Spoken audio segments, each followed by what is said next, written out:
전하 이제 그만 드시옵소서. 늙은 상궁의 목소리가 떨렸습니다. 손에 든 죽그릇조차 제대로 들지 못하는 발이 허공에서 흔들렸어요. 방 한구석 누더기가 된 이불 위에 누운 노인은 눈을 뜨지 못했습니다. 한때 조선의 임금이었던 이 사람은 이제 아무도 찾지 않는 유배지의 죄인일 뿐이었거든요. 소신은 다만 말을 잇지 못하고 헛기침만 토해냈습니다.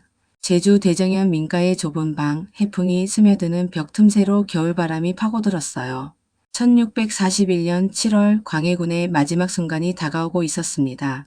여러분의 구독과 좋아요는 이 채널이 계속 이야기를 이어갈 수 있는 가장 큰 힘입니다.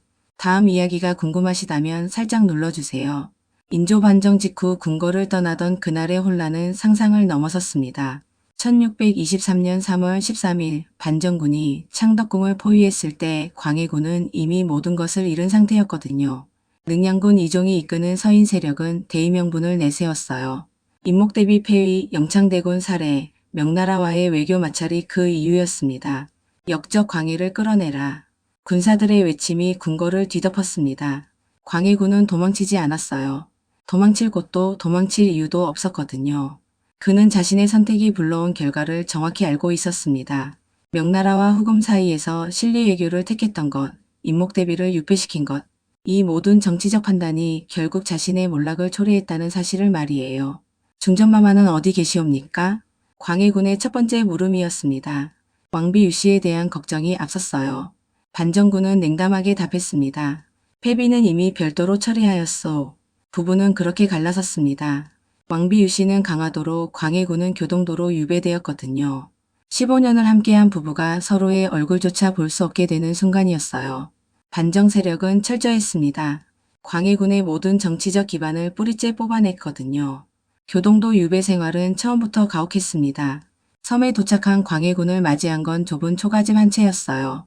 왕궁의 넓은 정각에서 살던 사람이 방 2칸짜리 집에 갇힌 겁니다. 호위라는 명목의 감시병들이 24시간 집을 둘러쌌습니다. 죄인은 함부로 밖을 나서지 못하오. 매일 아침 들려오는 경고였습니다. 산책조차 허락되지 않았어요. 창문 너머로 보이는 바다가 전부였습니다. 한때 삼포회란을 수습하고 임진왜란 중에 세자로서 분조를 이끌었던 그가 이제는 섬 밖으로 한 발자국도 나갈 수 없는 신세가 되었거든요. 정치적 처벌은 거기서 끝나지 않았습니다. 인조는 광해군의 모든 업적을 지워버리려 했어요. 광해군 시대의 정책들이 하나둘 폐기되기 시작했습니다. 호패법 개혁, 대동법 확대, 성곽 수축 사업, 이 모든 것이 폭군의 실정으로 기록되었거든요. 조선왕조실록에서 광해군의 묘호가 삭제되고 광해군이라는 군호만 남게 된 것도 이 시기였습니다. 가장 고통스러웠던 건 소식의 단절이었습니다. 유배지에는 아무런 정보가 전달되지 않았어요. 바깥 세상에서 무슨 일이 벌어지는지, 왕비는 어떻게 지내는지, 자식들은 살아있기는 한지 아무것도 알 수 없었습니다. 단지 감시병들의 대화를 통해 단편적인 소문만 들을 뿐이었거든요. 폐쇄자가 강화도에서 죽었다던데 어느 날 들려온 이 말에 광해군은 며칠을 말없이 앉아 있었다고 합니다. 아들 이지의 죽음이었어요. 정확한 사인도 죽은 날짜도 알 수 없었습니다. 그저 죽었다는 소식만 바람결에 들려왔거든요. 아버지로서 장례에 참석할 수도 제사를 지낼 수도 없었어요. 교동도에서의 삶은 천천히 그를 무너뜨렸습니다. 정치범으로서의 감시, 가족과의 단절, 모든 업적의 말소 이것들이 복합적으로 작용했거든요. 한때 명나라와 후금 사이에서 줄타기 외교를 펼치며 조선의 생존을 모색했던 군주가 이제는 하루하루를 견디는 것만으로도 버거운 노인이 되어갔습니다. 유배 14년째인 1637년 입의 명령이 떨어졌습니다. 제주도로 옮기라는 지시였어요. 인조 정권은 광해군이 교동도에서조차 정치적 영향력을 행사할까 두려워했거든요. 실제로는 아무런 정치 활동도 하지 않았지만 왕위를 찬탈한 세력에게 전임 임금의 존재 자체가 위협이었습니다. 이제 또 어디로 가는 것이오? 배에 오르며 던진 질문에 아무도 답하지 않았습니다. 교동도에서 제주도까지의 긴 항해, 늙어가는 몸으로 겪어야 하는 고난이었어요. 바다는 거칠었고 초여름 비바람은 뼈를 파고들었습니다. 제주 대정현에 도착했을 때 광해군의 건강은 이미 악화된 상태였거든요. 교동도에서의 세월은 광해군을 서서히 무너뜨렸습니다. 감시는 날이 갈수록 삼엄해졌어요. 섬 주민들과의 접촉도 완전히 차단되었습니다. 광해군은 말 그대로 살아있는 죽은 자였거든요. 죄인 식사하시오. 존칭도 사라진 지 오래였습니다. 전화도 마마도 아닌 그냥 죄인이었어요. 광해군은 묵묵히 받아들였습니다. 항의할 힘도 항의할 이유도 없었거든요. 그는 자신이 처한 상황을 정확히 이해하고 있었어요. 교동도에서 10년째 광해군의 몸은 급격히 쇠약해졌습니다. 1633년경부터 거동이 불편해지기 시작했어요. 교동도의 습한 기후가 관절염을 악화시켰고 영양 부족은 만성 질환으로 이어졌습니다. 의원을 부를 수도 없었거든요. 죄인 약은 스스로 구하시오. 냉담한 답변이었습니다. 교동도 간관은 광해군의 건강에 관심이 없었어요. 오히려 빨리 죽기를 바라는 듯 했습니다. 한양에서는 광해군이 언제까지 살아있을지 궁금해하는 분위기였거든요. 외로움은 견딜 수 없는 수준이었습니다. 함께 유배온 내시 몇 명과 상공들도 하나둘 죽어갔어요. 병으로 굶주림으로 추위로 쓰러져 갔습니다. 장례조차 제대로 치러지지 않았거든요. 시신을 섬 어딘가에 묻고 간단한 표식만 남길 뿐이었어요. 마마 소신이 먼저 가옵니다. 가장 오래 모셨던 상궁이 죽어가며 남긴 말이었습니다. 광해군은 그 손을 잡아줄 수조차 없었어요. 자신도 일어서기 힘든 상태였거든요. 그저 멀리서 바라보며 입술을 떨 뿐이었습니다. 정치적으로도 광해군은 철저히 지워졌습니다. 인조 정권은 광해군 시대를 혼란기로 규정했어요. 실록 편찬 과정에서도 노골적인 폄하가 이루어졌습니다. 광해군 일기는 중초본과 정초본으로 2번 작성되었는데 둘 다 광해군에게 극도로 비판적이었거든요. 특히 대북파를 수청하는 과정에서 광해군의 정책들이 전면 부정되었습니다. 중립외교는 명나라를 배신한 4대 위반으로, 대동법 확대는 백성을 수탈한 악법으로, 궁궐 중거는 민생을 도탄에 빠뜨린 토목공사로 기록되었어요. 실제 정책의 성과나 역사적 맥락은 모두 무시되었거든요. 광해군은 이런 사실들을 단편적으로나마 알고 있었습니다. 가끔 교동도 간관이 보내는 사람을 통해 흘러들어오는 소식이 있었거든요. 자신의 모든 것이 부정당하고 있다는 사실을 알았을 때 그는 아무 말도 하지 않았다고 합니다. 그리 되었어? 단 한마디였어요. 분노도 항변도 없었습니다. 역사는 승자의 것이라는 냉혹한 진리를 그는 이미 받아들인 상태였거든요. 자신이 선택했던 정치적 판단들, 그것이 옳았는지 그른지는 이제 중요하지 않았어요. 왕비 유씨에 대한 그리움만은 끝까지 남아 있었습니다. 강화도에 유배되어 있다는 소식을 들었지만 편지 한 통 주고받을 수 없었어요. 부부가 생사조차 확인할 수 없는 상황, 이것이 유배의 진짜 고통이었습니다. 중전마마는 무사하시려나. 혼잣말처럼 중얼거리는 것이 일상이 되었습니다. 늙은 내시가 위로했어요. 마마, 분명 무사하실 것이옵니다. 하지만 확신할 수 없었습니다. 인조 정권이 광해군의 가족들을 어떻게 대하는지 알 수 없었거든요. 왕비는 1623년 유배된 이후 소식이 끊겼어요. 살아있는지조차 불분명했습니다. 1637년 봄 광해군에게 또 다른 시련이 찾아왔습니다. 제주로 다시 옮기라는 명령이었어요. 교동도에서 14년을 보낸 후였습니다. 이번에는 이유조차 명확하지 않았거든요. 무슨 죄를 더 지었단 말이요? 광해군이 물었지만 답은 없었습니다. 실제로는 병자호란 이후 인조 정권의 불안감이 커진 것이 원인이었어요. 1636년 청나라에 굴욕적으로 항복한 인조는 명나라와의 중립외교를 펼쳤던 광해군의 존재가 더욱 부담스러웠던 겁니다. 배에 오르는 광해군의 모습은 초라했습니다. 63세의 노인은 이미 기력이 다한 상태였어요. 교동도에서 제주까지의 먼 항해, 그것은 또 다른 고문이었습니다. 제주 대정연에 도착했을 때 광해군을 기다리는 건 더욱 열악한 환경이었습니다. 민가 한 채를 징발해 임시 거처로 삼았는데 집의 상태는 형편없었거든요. 지붕은 비가 새고 벽은 바람을 막지 못했어요. 섬 끝자락의 이 작은 마을에서 광해군은 완전히 잊혀진 존재가 되었습니다. 저 노인이 정말 임금이었다던가? 마을 사람들의 수군거림이었습니다. 대부분은 믿지 않았어요. 누더기를 걸치고 비틀거리며 걷는 노인이 한때 조선을 통치했던 왕이라는 사실을 받아들이기 어려웠거든요. 광해군 스스로도 그 사실을 믿기 어려웠을 겁니다. 감시는 교동도보다 더 심해졌습니다. 제주 목사가 직접 관리하는 감시 체계가 구축되었어요. 5월 1회 정기 보고서가 한양으로 전달되었습니다. 죄인 광해는 병들어 거동이 불편하며 특이사항 없음이라는 천편일률적인 문구가 반복되었거든요.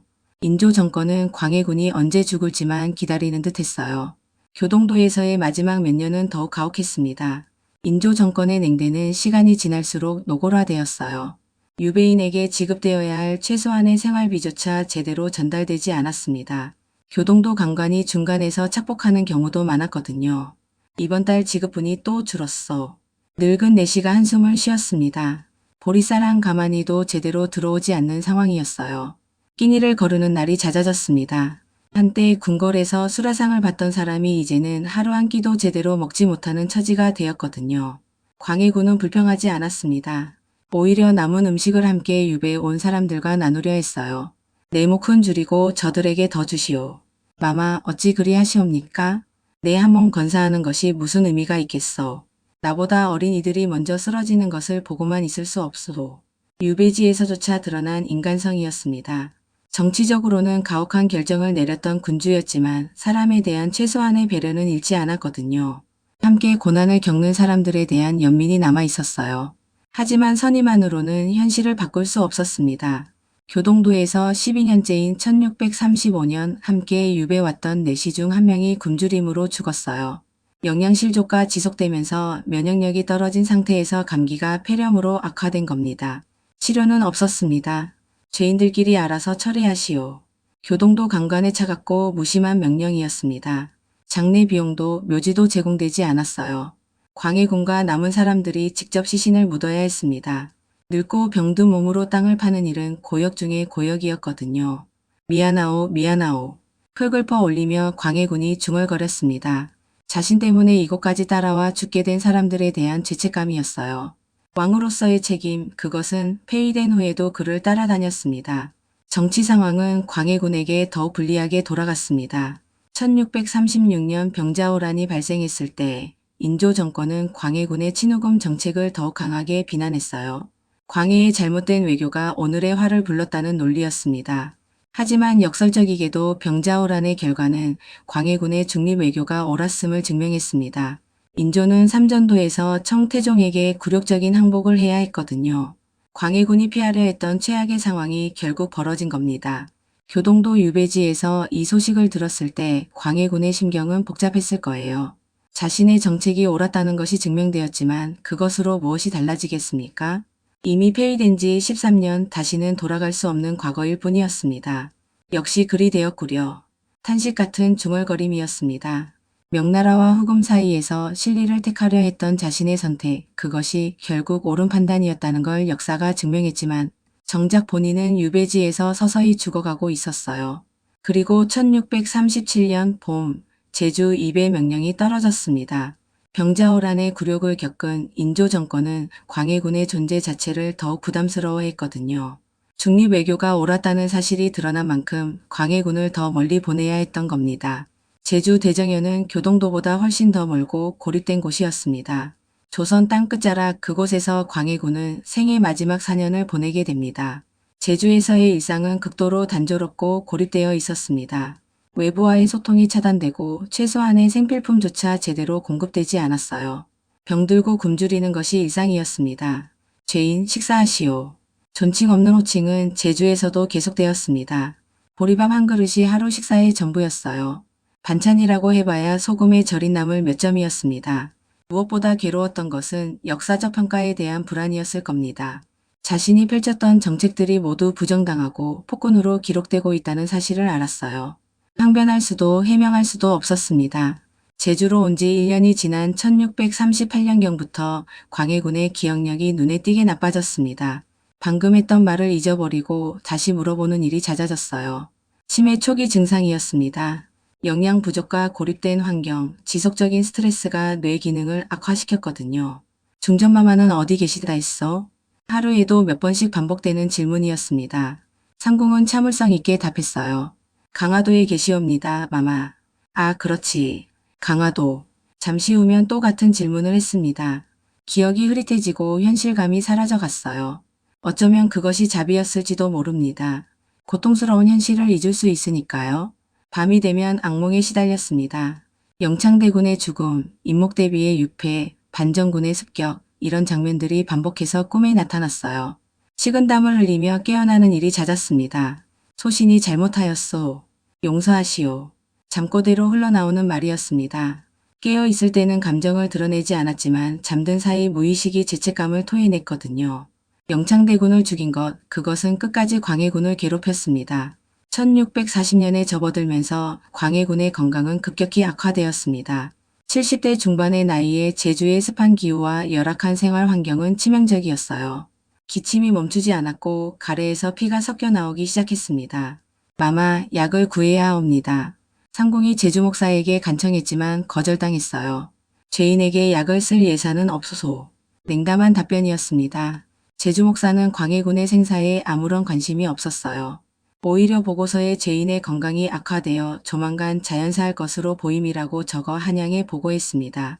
인조조정에서는 이 보고를 받고도 아무런 조치를 취하지 않았습니다. 의원을 보낼 생각도 약을 보낼 생각도 없었어요. 광해군이 조용히 죽기를 기다릴 뿐이었거든요. 전임 왕의 존재는 여전히 정치적 부담이었습니다. 광해군 자신도 죽음이 가까워졌음을 알고 있었습니다. 몸의 감각이 점점 무뎌지고 의식이 흐려지는 시간이 길어졌어요. 하지만 두려움은 없었습니다. 오히려 해방감 같은 것이 느껴졌거든요. 이제 곧 끝나겠구려. 담담한 목소리였습니다. 19년간의 유배 생활, 그것이 곧 끝날 거예요. 더 이상 고통도 굴욕도 견디지 않아도 되는 날이 다가오고 있었습니다. 남은 사람들에 대한 걱정이 앞섰습니다. 자신이 죽은 후 함께 유배온 상군과 내시들은 어떻게 될까요? 광해군은 제주 목사에게 마지막 청을 올렸습니다. 소인이 죽거든 이들만은 방면해 주시오. 이들은 아무 죄가 없소서. 떨리는 손으로 쓴 짧은 글이었습니다. 하지만 답은 오지 않았어요. 제주 목사는 그 요청을 무시했습니다. 죄인의 청원을 들어줄 이유가 없었거든요. 왕비 유씨에게 마지막 인사를 전하고 싶었습니다. 편지 한 통이라도 보낼 수 있다면 좋겠다고 생각했어요. 하지만 그것조차 허락되지 않았습니다. 부부는 생이별한 채로 각자의 유배지에서 죽어가고 있었거든요. 중전마마, 용서하시오. 창밖을 바라보며 중얼거렸습니다. 왕비를 행복하게 해주지 못한 것, 함께 늙어가지 못한 것, 이 모든 것에 대한 미안함이었어요. 결혼 생활 내내 정치적 혼란 속에서 제대로 된 부부 생활을 하지 못했거든요. 몸은 점점 더 약해졌지만 의식 많은 또렷한 순간들이 있었습니다. 그럴 때마다 광해군은 자신의 생애를 되돌아봤어요. 선조의 차남으로 태어나 임진왜란 중에 세자가 되고 어렵게 왕위에 올랐지만 결국 폐위당한 살. 과연 내가 무엇을 잘못한 것이었을까? 반복되는 자문이었습니다. 명나라와 후금 사이에서 중립을 지키려 한 것이 잘못이었을까요? 대동법을 확대해 백성의 부담을 줄이려 한 것이 잘못이었을까요? 궁궐을 중건해 왕실의 위험을 세우려 한 것이 잘못이었을까요? 아니면 영창대군을 죽인 것, 임목대비를 유폐시킨 것, 그것이 결정적인 실수였을까요? 광해군은 명확한 답을 찾을 수 없었어요. 역사는 이미 그를 폭군으로 규정했지만 정작 본인은 최선을 다했다고 생각했거든요. 정치적 판단의 옳고 그름을 떠나 인간적으로 가장 후회되는 것은 가족들을 지키지 못한 것이었습니다. 세자였던 아들은 유배지에서 죽었고 왕비는 강화도에서 생사를 알 수 없고 자신은 제주에서 쓸쓸히 죽어가고 있었어요. 임금이 된다는 것이 무슨 의미였던가. 쓸쓸한 탄식이었습니다. 권력도 명예도 결국 한순간에 무너질 수 있는 것이었어요. 지금 남은 것은 병든 몸과 흐릿한 기억뿐이었습니다. 1641년 7월로 접어들면서 광해군은 거의 침상에서 일어나지 못했습니다. 기력이 완전히 소진되었어요. 음식을 삼키는 것조차 힘들어졌고 물도 제대로 마시지 못했습니다. 상궁이 죽을 떠먹여 주었지만 대부분 토해냈습니다. 마마, 조금만 드시옵소서. 애원하는 목소리였습니다. 하지만 광해군은 고개를 저었어요. 이제 그만하시오. 무의미한 일이요. 죽음을 받아들인 태도였습니다. 더 이상 버틸 이유도 버틸 힘도 없었거든요. 오히려 빨리 끝나기를 바라는 심정이었어요. 제주 목사에게 보고가 올라갔습니다. 죄인 광해가 위독하옵니다. 수일 내로 사망할 것으로 보입니다. 한양에서는 여전히 아무런 반응이 없었습니다. 의원도 약도 위로의 말도 없었어요. 광해군은 그저 죽기를 기다리는 죄인일 뿐이었습니다.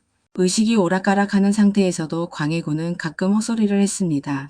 세자야, 분조를 잘 이끌어야 한다. 임진왜란 당시로 돌아간 것 같은 말이었어요. 젊은 시절 전쟁 중에 세자로서 분조를 이끌던 때를 떠올린 겁니다. 의식이 혼미해지면서 시간 감각이 무너졌거든요. 대비마마, 소자가 잘못하였나이다. 임목대비에게 용서를 구하는 말도 나왔습니다. 죽음을 앞두고 평생의 죄책감이 터져 나온 거예요. 깨어있을 때는 억눌렀던 감정들이 무의식 속에서 분출되었습니다. 1641년 7월의 어느 날 광해군의 상태는 극도로 악화되었습니다. 호흡이 가빠지고 맥박이 불규칙해졌어요. 죽음의 징후가 명확했습니다. 늙은 상궁은 그의 곁을 지키며 눈물을 흘렸어요. 마마, 마마. 부르는 목소리에 광해군은 간신히 눈을 떴습니다. 초점이 맞지 않는 눈동자였어요. 무언가 말하려 했지만 목소리가 나오지 않았습니다. 입술만 미세하게 움직였거든요. 상궁은 귀를 가까이 대고 들으려 했습니다. 간신히 들린 것은 한 단어였어요. 중전. 왕비를 찾는 말이었습니다. 죽음의 순간까지 광해군의 마음속에는 유씨가 있었어요. 함께 늙지 못한 것, 마지막 인사조차 나누지 못한 것, 그것이 가장 큰 한이었습니다. 마마, 분명 중전마마께서도 마마를 기억하고 계실 것이옵니다. 위로의 말이었지만 확신할 수는 없었습니다. 왕비 유씨가 강화도에서 어떻게 지내는지, 살아있기는 한지 아무도 몰랐거든요. 두 사람은 1623년 이후 18년간 단 한 번도 소식을 주고받지 못했어요. 광해군의 눈에서 눈물이 흘렀습니다. 말도 못하고 움직이지도 못하는 상태에서 흐르는 눈물이었어요. 평생 참아왔던 슬픔이 마지막 순간 터져나온 겁니다. 제주 대정연의 작은 방, 해풍이 벽 틈으로 스며들고 초라한 이불 위에 누운 노인. 그것이 한때 조선을 통치했던 광해군의 마지막 모습이었습니다. 궁궐의 화려함도 왕의 위엄도 이제는 아무것도 남지 않았어요. 호흡이 점점 약해졌습니다. 가슴이 미세하게 오르내리다가 어느 순간 멈췄어요. 1641년 7월 1일 광해군은 67세의 나이로 유배지에서 생을 마감했습니다.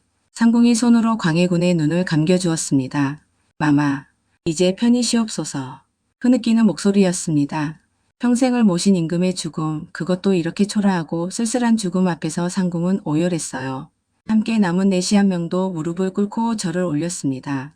하지만 공식적인 애도는 없었습니다. 제주 목사에게 보고가 올라갔어요.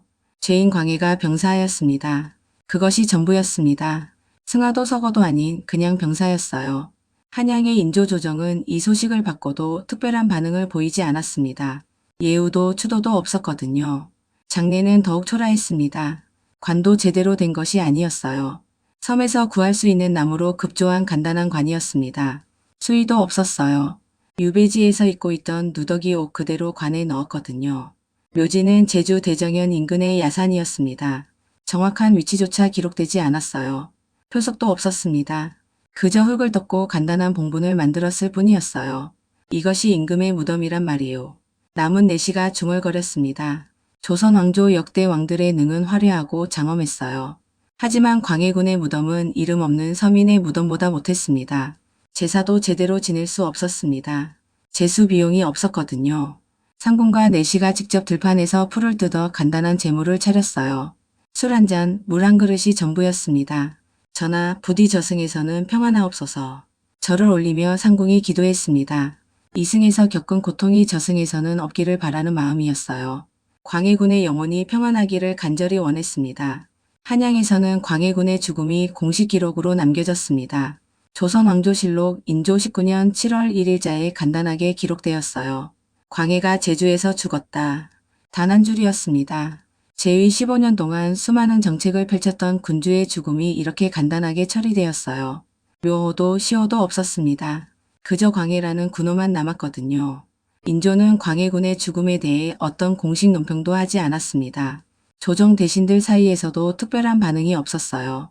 이미 19년 전에 정치적으로 죽은 사람의 육체가 이제야 따라간 것뿐이라는 인식이었습니다. 왕비 유씨에게는 남편의 죽음이 전달되지 않았습니다. 강화도 유배지에서 여전히 갇혀 지내고 있던 그녀는 광해군이 죽었다는 사실조차 모를 가능성이 높았어요. 부부는 생이별한 채로 각자 죽어갔습니다. 광해군과 함께 유배 왔던 사람들도 얼마 지나지 않아 하나둘 죽었습니다. 상궁은 광해군이 죽은 지 1년 후에 죽었어요. 마지막까지 제주에 남아 광해군의 무덤을 돌보다가 지친 몸이 견디지 못한 겁니다. 내시도 그 다음 해에 죽었습니다. 광해군을 따라 유배에 온 사람들은 모두 제주에서 생을 마감했어요. 한양으로 돌아간 사람은 아무도 없었습니다. 그들의 무덤도 정확한 위치를 알 수 없게 되었거든요. 시간이 흐르면서 광해군의 무덤은 완전히 잊혀졌습니다. 제주 주민들도 그곳이 왕의 무덤인지 몰랐어요. 봉부는 세월에 무너져 내렸고 표식이 없어 일반 무덤과 구분이 되지 않았습니다. 광해군의 사후 처리는 조선 역사상 가장 냉담한 사례 중 하나였습니다. 일반적으로 왕이 죽으면 국장이 치러지고 능이 조성되지만 광해군에게는 그 어떤 것도 주어지지 않았어요. 폐위된 왕은 왕이 아니라는 논리였습니다. 인조조정은 광해군의 무덤을 묘로 격하했습니다. 능이 아니라 묘였어요. 위치도 공식 기록에서 누락시켰습니다. 후대 사람들이 찾아와 제사를 지내는 것조차 막으려는 의도였거든요. 광해군의 자손들도 완전히 몰락했습니다. 세자였던 이진은 이미 1623년 유배지에서 죽었어요. 다른 자녀들도 정치적 박해를 받으며 비참하게 살았습니다. 광해군의 혈통은 역사에서 지워졌거든요. 왕비 유씨는 남편이 죽은 사실도 모른 채 강화도에서 계속 유배 생활을 했습니다. 인조 정권은 그녀를 석방할 생각이 없었어요. 광해군의 부인이라는 이유만으로 평생 죄인 취급을 받았습니다. 유씨는 1623년 유배된 이후 1642년까지 19년간 강화도에 갇혀 지냈어요. 광해군보다 1년 늦게 죽었습니다. 그녀 역시 제대로 된 장례를 치르지 못했거든요. 부부는 죽어서도 함께하지 못했어요. 정치적으로 광해군은 완전히 부정되었습니다. 그의 치세 15년은 혼란기로 규정되었어요. 광해군 일기 편찬 과정에서 노골적인 폄하가 이루어졌습니다. 실록 편찬관들은 광해군의 모든 정책을 비판적으로 기록했습니다. 중립외교는 4대 위반, 대동법 확대는 민생수탈, 궁궐 중거는 토목 낭비로 평가되었어요. 객관적 기록이 아니라 정치적 단죄였습니다. 특히 영창대군 사례와 임목대비 유패는 반복적으로 강조되었습니다. 광해군을 폭군으로 만들기 위한 핵심 증거였거든요. 실제로 이 사건들은 광해군의 가장 큰 과오였지만 정치적 맥락은 모두 삭제되었어요. 광해군이 실시했던 개혁 정책들의 성과는 의도적으로 축소되었습니다. 대동법은 광해군 시대의 경기도에서 시작되어 점진적으로 확대되었어요. 이것이 후에 조선 재정개혁의 토대가 되었지만 광해군의 공로는 인정되지 않았습니다. 호패법 개선, 양전사업, 관계시설 확충 이런 업적들도 마찬가지였어요. 실록에는 실정으로만 기록되었습니다. 광해군의 이름을 역사에서 지우려는 의도가 명확했거든요. 중립외교에 대한 평가도 극단적으로 왜곡되었습니다. 명나라와 후금 사이에서 줄타기를 했던 광해군의 외교 노선은 실리적 판단이었어요. 조선의 생존을 위한 불가피한 선택이었습니다. 하지만 인조조정은 이를 명나라 배신으로 규정했습니다. 친명 사대주의를 정통으로 삼았던 서인 정권의 입장에서 광해군의 중립외교는 용납할 수 없었거든요. 역설적이게도 병자호란 이후 조선은 청나라에 굴복했지만요. 광해군에 대한 부정적 평가는 조선 후기 내내 지속되었습니다. 왕으로 인정받지 못하고 군주로만 기록되었어요. 묘호가 없다는 것은 역대 왕의 계보에서 제외되었다는 의미였습니다. 종묘에도 광해군의 신의는 모셔지지 않았습니다. 일반적으로 왕이 죽으면 종묘에 신의를 모시는데 광해군만은 예외였어요. 폐위된 왕은 왕이 아니라는 원칙이 적용되었거든요. 후대 왕들도 광해군을 복권시킬 생각이 없었습니다. 숙종, 영조, 정조 모두 광해군에 대해 언급을 피했어요. 정치적으로 민감한 사안이었고 재평가할 명분도 없었습니다. 실제로 광해군의 정치적 입지는 복잡했습니다.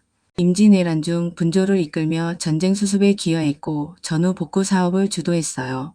외교적으로도 명청 교체기를 슬기롭게 대처하려 했습니다. 하지만 왕권 강화 과정에서 저지른 과오가 너무 컸습니다. 영창대군 사례는 명백한 정치적 범죄였어요.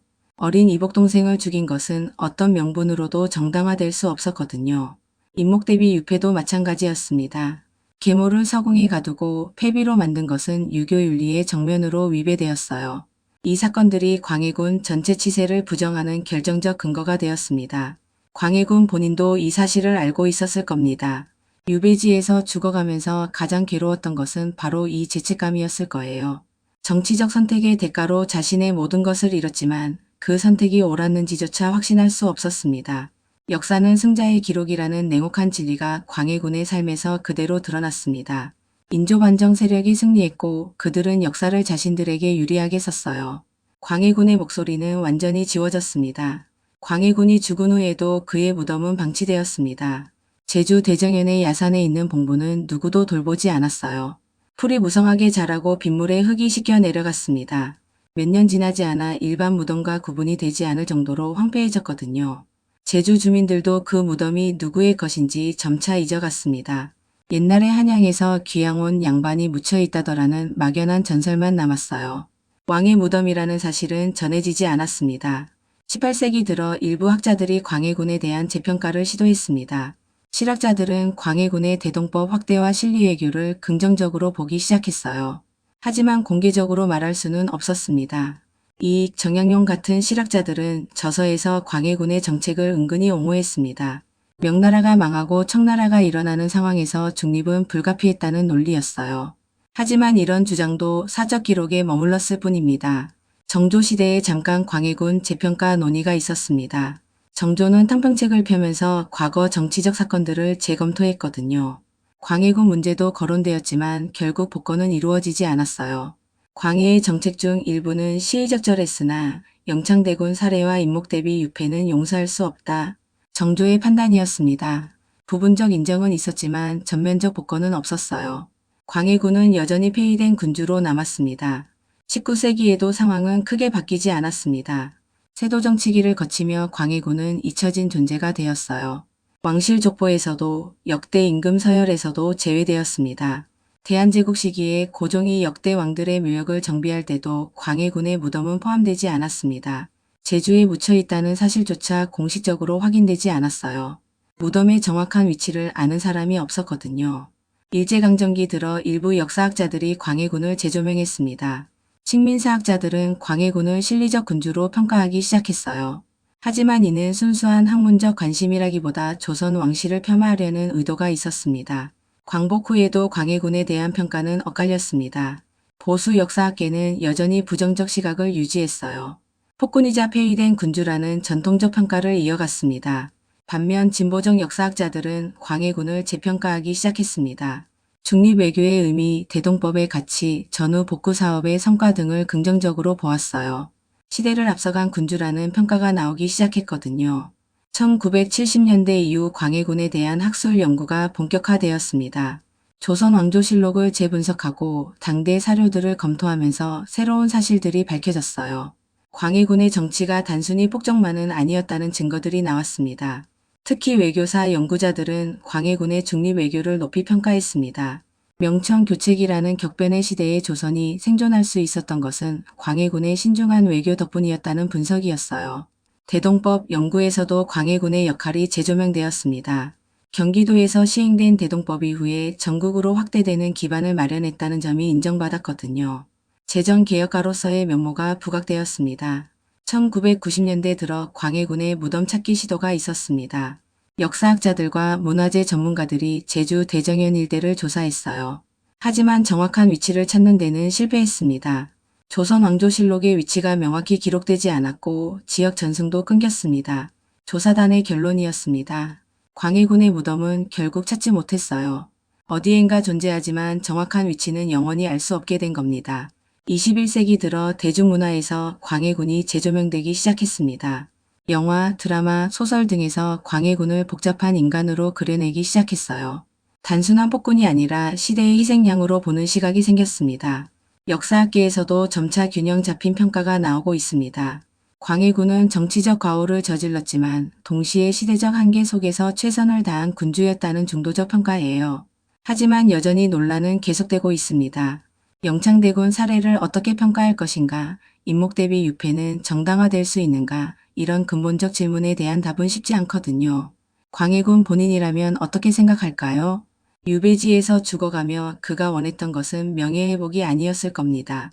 그저 평범한 죽음, 가족과 함께하는 마지막 그런 소박한 것들이었을 거예요. 역사의 평가보다 중요한 것은 인간으로서의 광해군이었습니다.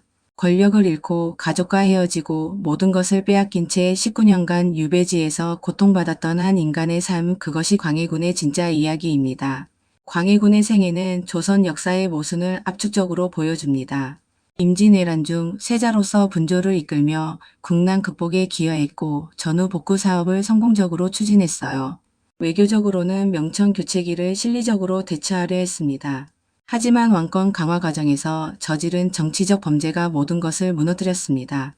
영창대군 사례는 정당성을 상실하게 만들었고 임목대비 유패는 유교윤리를 위반했어요.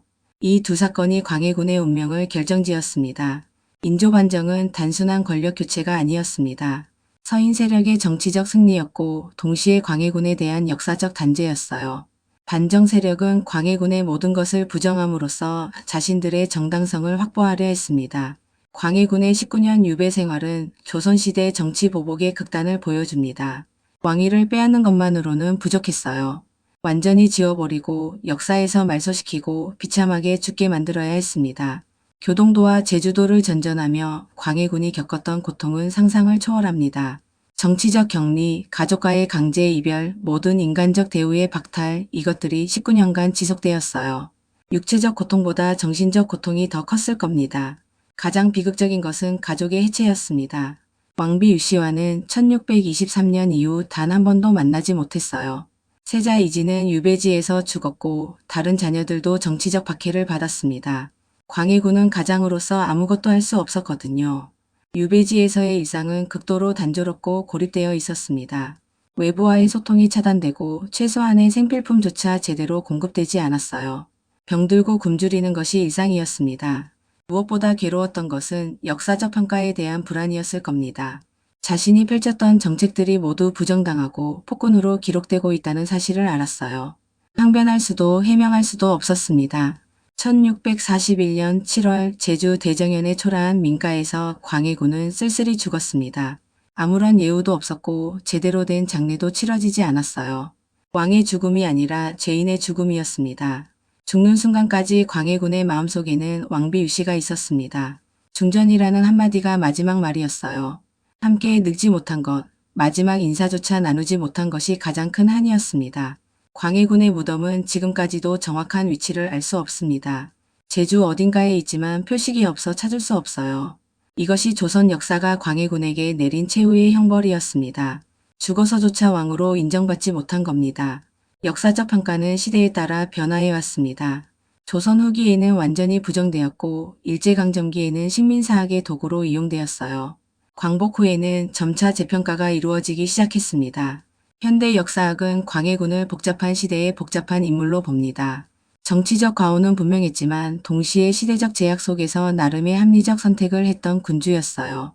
단순히 폭군이나 명군으로 규정할 수 없는 인물입니다.